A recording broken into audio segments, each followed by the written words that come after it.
अध्यक्ष महोदय, मैं आपका ध्यान पंजाब के एग्रीकल्चर बेस्ड जो राइस इंडस्ट्री है उसकी तरफ दिलाना चाहता हूं।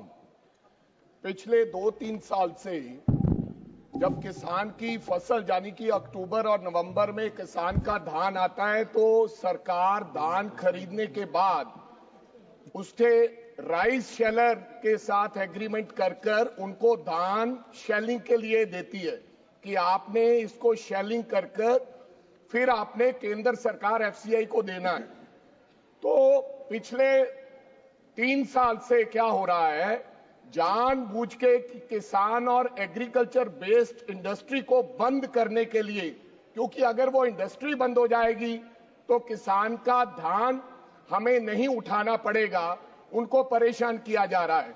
हो क्या रहा है कि मार्च में जो हमारे राइस शेलर्स हैं जो शेलिंग करते हैं वो फ्री हो जाते हैं, शेलिंग करके सरकार को चावल वापस दे देते हैं।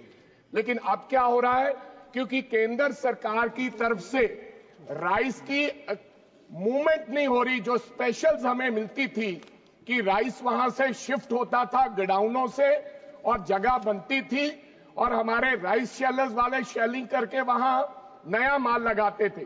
अब वो 6-6 महीने 7-7 महीने डिले है, यानी कि नवंबर दिसंबर में आएगा। गर्मी का मौसम है, गर्मी के मौसम में उनको ब्रोकन ज्यादा हो जाता है, धान सूख जाता है और इसकी वजह से हमारी इंडस्ट्री है वो बंद हो रही है। पिछले साल में कम से कम 400-500 राइस शेलर्स हमारे बंद हो गए हैं।